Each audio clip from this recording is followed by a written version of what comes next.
नमस्ते बच्चों, मैं सपना अंचलिया अपने YouTube चैनल सपना हिंदी क्लासेस में आपका स्वागत करती हूँ। हम सृजन पाठ्यपुस्तिका का पाठ 12 मजदूरी और प्रेम पढ़ रहे थे, जिसमें हमने 3 अंश पढ़ लिए थे। हल चलाने वाले का जीवन, गडरिये का जीवन, मजदूर की मजदूरी। आज हम इसी पाठ का चौथा अंश शुरू करने जा रहे हैं, मजदूरी और कला। आदमियों की तिजारत करना मूर्खों का काम है। तिजारत का अर्थ होता है व्यापार, यानी कि व्यक्ति के श्रम का व्यापार करना मूर्ख लोगों का काम होता है। जो मूर्ख लोग होते हैं वही व्यक्ति के श्रम का मोल भाव करते हैं। सोने और लोहे के बदले मनुष्य को बेचना मना है, यानी सोने और लोहे के चंद रुपयों के बदले मनुष्य के श्रम को बेचा नहीं जा सकता, मोल भाव नहीं किया जा सकता, और जो ऐसा करते हैं वे लोग मूर्ख होते हैं। आजकल भाप की कलों का दाम तो हज़ारों रुपया है, परंतु मनुष्य कौड़ी के 100 बिकते हैं। कलों का अर्थ होता है मशीनों। आजकल मशीनों के दाम तो काफ़ी ज़्यादा होते हैं, किंतु उन मशीनों पर कार्य करने वाले श्रमिक लोगों के श्रम का मूल्य बहुत कम होता है। सोने और चांदी की प्राप्ति से जीवन का आनंद नहीं मिल सकता, यानी कि सोने और चांदी की प्राप्ति से जीवन का सच्चा आनंद कभी नहीं मिलेगा। यानी कि हमारे पास कितनी भी धन दौलत क्यों ना हो, कितना ही पैसा क्यों ना हो, किंतु हमें उसमें सच्चा आनंद की नहीं मिल सकता। लेखक कहता है सच्चा आनंद तो मुझे मेरे काम से मिलता है, अर्थात मैं अपने हाथों से श्रम करता हूँ, उसी में मुझे सच्चा आनंद मिलता है। मुझे अपना काम मिल जाए तो फिर स्वर्ग प्राप्ति की इच्छा नहीं। मनुष्य पूजा ही सच्ची ईश्वर पूजा है। लेखक कहता है कि मुझे तो अपने हाथों से काम करने में सच्चे आनंद की प्राप्ति होती है। मैं तो कर्म को ही पूजा समझता हूँ। मनुष्य पूजा ही सच्ची ईश्वर पूजा, अर्थात मनुष्य की पूजा सच्ची ईश्वर पूजा क्यों का है? क्योंकि हर मनुष्य के हृदय में आत्मा ईश्वर का अंश होती है, और यदि हम उस मनुष्य का सम्मान करते हैं जो हमारे लिए श्रम करता है, जो मेहनत करता है हमारे लिए, यदि उस मजदूर को हम सम्मान दें, उसके प्रति प्रेम भाव प्रकट करें, तो सही रूप में हम ईश्वर के प्रति प्रेम भाव को प्रकट करते हैं, ईश्वर के प्रति सम्मान को प्रकट करते हैं। इसीलिए मनुष्य के श्रम की पूजा करना सच्ची ईश्वर पूजा है। मंदिर और गिरजे में क्या रखा है? ईंट, पत्थर, चूना, कुछ ही कहो। आज से हम अपने ईश्वर की तलाश मंदिर, मस्जिद, गिरजा और पोथी में न करेंगे। अब तो यही इरादा है कि मनुष्य की अनमोल आत्मा में ईश्वर के दर्शन करेंगे। यही आर्ट है। आर्ट का अर्थ होता है कला। यही धर्म है, और यही धर्मों में भी कहा गया है। लेखक कहते हैं मंदिर, मस्जिद, गिरजे ये सब क्या है? ये सब ईंट, चूना, पत्थर आदि से निर्मित भवन हैं। इनमें तो ईश्वर का प्रतीक मात्र होता है। सच्चा ईश्वर तो हमारे हृदय में व्याप्त है। हर मनुष्य के हृदय में आत्मा ईश्वर का अंश है, और हम यदि पूजना ही चाहते हैं तो उस आत्मा के अंदर निहित ईश्वर को पूजें, अर्थात हर व्यक्ति का हम सम्मान करें। व्यक्ति का हम सम्मान करेंगे अर्थात ईश्वर का सम्मान करेंगे। इसीलिए लेखक कहता है कि अब मंदिर, मस्जिद, गिरजा या पोथी का अर्थ होता है किताबें, धार्मिक किताबें, अब उनमें हम ईश्वर को ढूंढने का प्रयास नहीं करेंगे। अब तो मनुष्य की अनमोल आत्मा जिसका कि कोई मूल्य नहीं, अनमोल यानी अमूल्य है, उसमें ही ईश्वर के दर्शन करेंगे। यही आर्ट है, यही कला है, और ऐसा ही धर्मों में कहा गया है। मनुष्य और मनुष्य की मजदूरी का तिरस्कार करना नास्तिकता है। जो मनुष्य दूसरे मनुष्य के श्रम का तिरस्कार करता है, उसका अपमान करता है, तो वह ईश्वर का अपमान करता है, ईश्वर का तिरस्कार करता है। ऐसा व्यक्ति नास्तिक कहलाता है। ऐसे व्यक्ति जो है ईश्वर में विश्वास नहीं करते हैं। जो व्यक्ति दूसरे व्यक्ति का आदर सम्मान नहीं करता है, उसके श्रम के प्रति सम्मान का भाव व्यक्त नहीं करता है, उसका अपमान करता है, ऐसा व्यक्ति नास्तिक प्रवृत्ति का कहलाता है। क्योंकि हर मनुष्य की आत्मा ईश्वर का अंश है, तो हर व्यक्ति के हृदय में ईश्वर व्याप्त है। तो व्यक्ति का अपमान करना ईश्वर का अपमान करने के समान है, और जो व्यक्ति ऐसा करता है वह व्यक्ति नास्तिक कहलाता है। बिना काम, बिना मजदूरी, बिना हाथ के, कला कौशल के विचार और चिंतन किस काम के। जो व्यक्ति बिना काम किए, बिना मजदूरी किए, बिना कोई श्रम किए कला कौशल का विचार करता रहे, चिंतन करता रहे, तो ऐसा चिंतन करना उसका व्यर्थ है। क्योंकि व्यक्ति यदि मजदूरी करेगा या अपने हाथों से किसी काम को करेगा तभी वह कला कुशल बन पाएगा। केवल बैठे बैठे बिना कुछ काम किए हुए चिंतन विचार करता रहे तो वह कला में पारंगत नहीं हो सकता है। किसी कला में उसको कुशल बनना है, पारंगत बनना है, तो उसे अपने हाथों से श्रम करना होगा। सभी देशों के इतिहासों से सिद्ध है कि निकम्मे पादरियों, मौलवियों, पंडितों और साधुओं का दान के अन्न पर पला हुआ ईश्वर चिंतन अंत में पाप, आलस्य और भ्रष्टाचार में परिवर्तित हो जाता है। देखिए, सभी देशों के इतिहासों में भी ऐसा कहा गया है कि जो निकम्मे पादरी लोग होते हैं, मौलवी होते हैं, पंडित, साधु, जो दूसरों के दान पर पलते हैं, दूसरों के से दान में जो अन्न मिलता है उसी पर वे पलते हैं। और ऐसे साधु सन्यासी लोग जो हैं, धर्म गुरु लोग जो हैं, वह ईश्वर का चिंतन करते हैं, तो ऐसा ईश्वरीय चिंतन अंत में उनका पाप में परिवर्तित हो जाता है। वे लोग आलसी हो जाते हैं और भ्रष्टाचार में बदल जाते हैं। ऐसे लोग जो हैं स्वयं अपने हाथों से कर्म नहीं करते हैं, दूसरों से मिले हुए अन्न पर पलते हैं। ऐसे लोग अंत में धर्म का लाभ उन्हें नहीं मिलता, ईश्वर की प्राप्ति ऐसे लोगों को नहीं होती है। ऐसे लोग आलसी हो जाते हैं और अंत में भ्रष्टाचार में लिप्त हो जाते हैं। जिन देशों में हाथ और मुंह पर मजदूरी की धूल नहीं पड़ने पाती, वे धर्म और कला कौशल में कभी उन्नति नहीं कर सकते। अर्थात जिन देशों में लोग मेहनत और मजदूरी नहीं करते हैं, उन देशों में धर्म और कला कौशल में वह देश जो है कभी उन्नति नहीं कर पाता है। पद्मासन निकम्मे हो गए हैं, सिद्ध हो चुके हैं। जो लोग पद्मासन लगाकर बैठ जाते हैं, है ना, साधना करने में बैठ जाते हैं, वह शरीर को तो भले ही साध लेंगे किंतु अपने मन को वे कभी नहीं साध पाएंगे, क्योंकि वे कुछ कर्म नहीं करते, केवल दूसरों के अन्न पर पलते हैं और साधना में लीन होकर बैठ जाते हैं। ऐसे लोग निकम्मे होते हैं जो कुछ काम नहीं करते हैं। भले ही पद्मासन लगा के क्यों ना बैठ जाए, किंतु इनका शरीर तो सध जाएगा किंतु मन से वे कभी नहीं सध सकेंगे, अर्थात मन से कभी भी ईश्वर की प्राप्ति उन्हें नहीं हो सकती।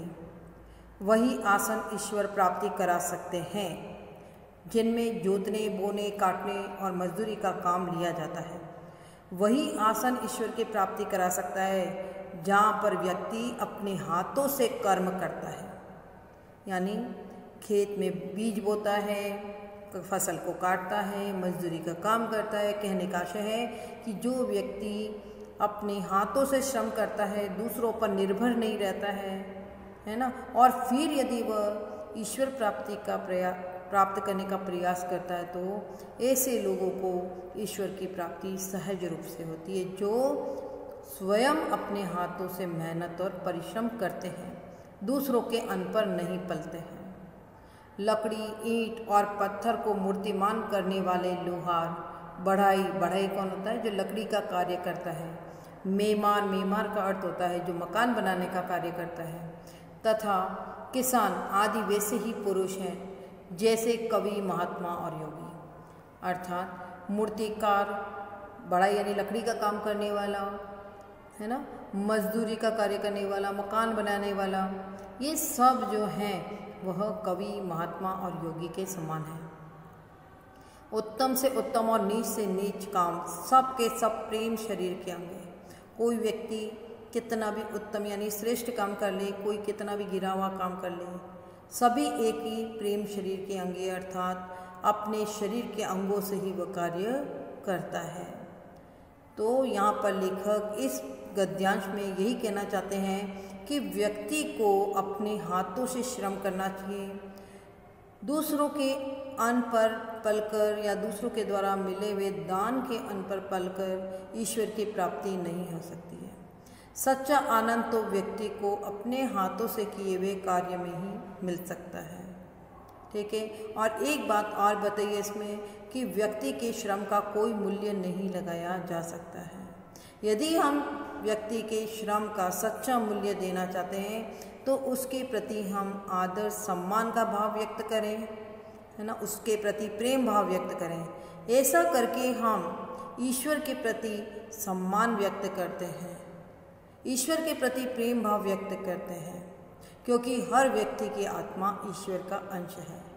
इसीलिए हमें मजदूर जो हमारे लिए मजदूरी करता है उसके प्रति हमें प्रेम, सम्मान और आदर का भाव उसके प्रति रखना चाहिए। उसके प्रति हमें सहानुभूति रखनी चाहिए।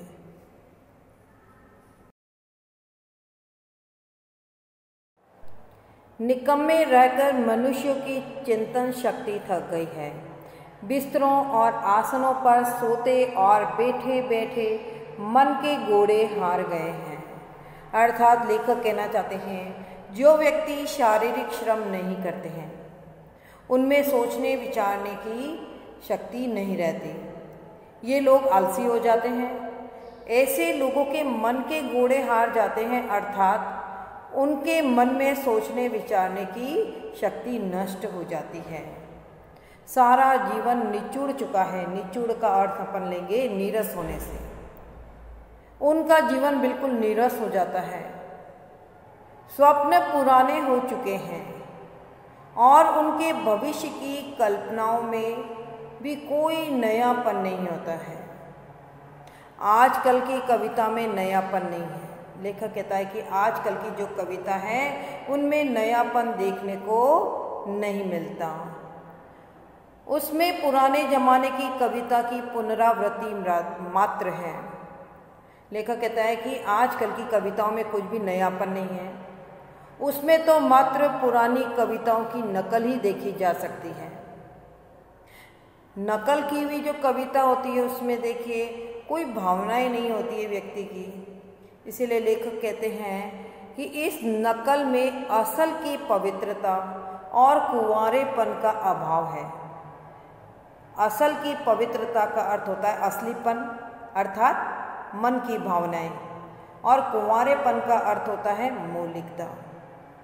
तो ये नकल की हुई कविताओं में व्यक्ति के मन की भावनाएं भी नहीं होती हैं और उनमें कुछ मौलिकता भी नहीं होती है। इसीलिए लोगों को ऐसी कविताओं में कोई रुचि नहीं दिखाई देती। अब तो एक नए प्रकार का कला कौशलपूर्ण संगीत साहित्य संसार में प्रचलित होने वाला है। लेखक कहते हैं कि अब शारीरिक श्रम पर आधारित एक नए तरीके का संगीत और साहित्य इस संसार में पैदा होने वाला है। उससे ही मानवता को नया जीवन मिलेगा। यदि वह न प्रचलित हुआ तो मशीन के पहियों के नीचे दबकर हमें मरा समझिए, और यदि ऐसा नहीं होता है तो लोग इस तकनीकी युग में भावना विहीन हो जाएंगे। लेखक कहता है यदि ये सब परिवर्तन नहीं हुआ, शारीरिक श्रम पर आधारित नया संगीत या नया साहित्य जो है संसार में विकसित नहीं हुआ, तो इस तकनीकी युग में लोग भावना विहीन हो जाएंगे, लोगों में मानवता समाप्त हो जाएगी। लेखक का मानना है कि जब व्यक्ति श्रम के महत्व को समझेगा और स्वयं श्रम करेगा तभी साहित्य, संगीत और उसके विचारों में नवीनता आ सकेगी। नया साहित्य मजदूरों के हृदय से निकलेगा, अर्थात अब नया साहित्य और नई कविता परिश्रम करने वाले लोगों के हृदय से निकलेगी।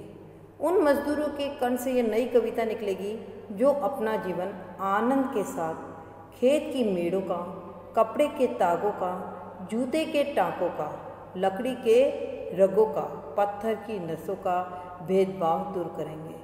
खेत की मेड़ पर किसान काम करता है, कपड़े के तागों का काम बुनकर करता है, जूते के टाँकों का काम अर्थात जूते का काम बनाने का काम मोची करता है, लकड़ी की रगों का अर्थात लकड़ी का कार्य जो है वह बढ़ाई करता है।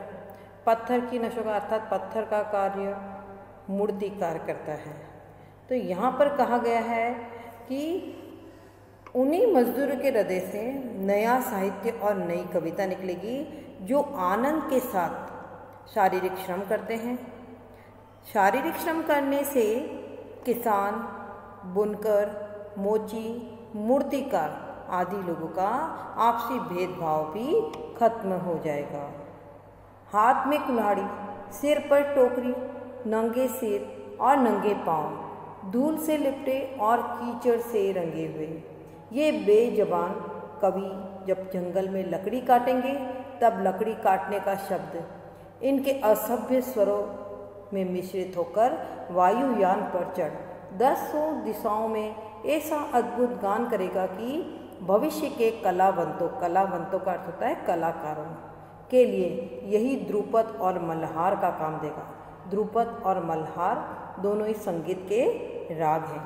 तो लेखक कहते हैं कि अलग अलग प्रकार के कार्य करने वाले लोगों के स्वर मिलकर जब ऊपर चढ़ जाएंगे तब ये सभी दिशाओं का आश्चर्यजनक स्वर पैदा होगा जो सभी को आनंद देने वाला होगा और ये नया स्वर कलाकारों के लिए नया राग का काम करेगा। चरखा कातने वाली स्त्रियों के गीत संसार के सभी देशों के कौमी गीत होंगे। कौमी गीत का अर्थ होता है राष्ट्रगान।